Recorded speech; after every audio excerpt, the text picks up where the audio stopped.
Hi అండి. నేను మీ Tejashree. Welcome back to my channel.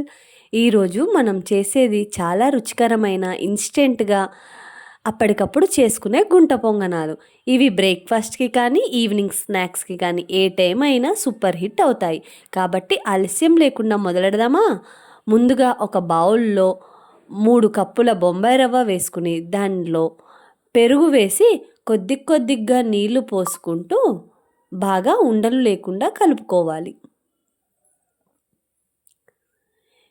ఇలా చూపిస్తున్న విధంగా ఒక 10 నిమిషాల పాటు కలుపుతూనే ఉండాలి. ఇప్పుడు దీన్ని మూత పెట్టి కనీసం ఒక అరగంట నుండి ముప్పావు గంట వరకు నాననివ్వాలి.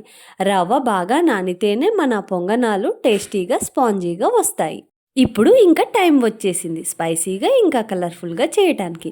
రవ్వలో సన్నగా కట్ చేసిన పచ్చిమిర్చి, ఉల్లిపాయ ముక్కలు, క్యారెట్ తురుము, కొత్తిమీర, రుచికి సరిపడా ఉప్పు వేసి బాగా కలుపుకోవాలి. ఇప్పుడే వాసన వచ్చేస్తూ ఉంటుంది. అవసరమైతే మరికొద్దిగా నీళ్లు పోసుకుంటూ బాగా కలుపుకోవాలి.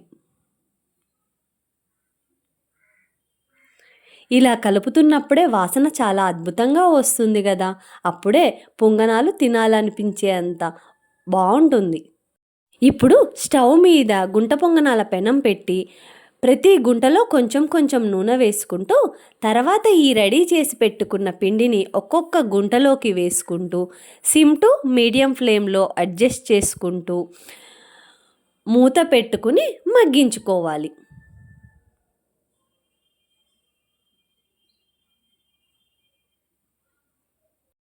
ఇలా ఒకవైపు బాగా కాలిన తర్వాత మెల్లగా తిప్పి ఇంకొక వైపు కూడా గోల్డెన్ కలర్ వచ్చే వరకు కాల్చుకోవాలి.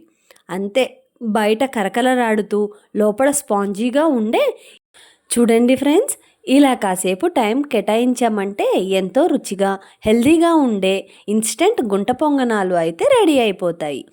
ఇవి ఒక్కసారి ట్రై చేశామంటే మీ ఇంట్లో అందరూ కూడా ఇంకా ఇవే కావాలి అని అడుగుతారు. నా వీడియో కనుక నచ్చితే ఏం చేయాలో తెలుసు కదా! మర్చిపోకుండా లైక్ చేయండి. మీ ఫ్రెండ్స్‌కి ఇంకా ఫ్యామిలీ మెంబర్స్‌కి షేర్ చేయండి. ఇంకా కొత్త వీడియోల కోసం నా ఛానల్‌ని సబ్స్క్రైబ్ చేసుకోండి. Thank you for watching.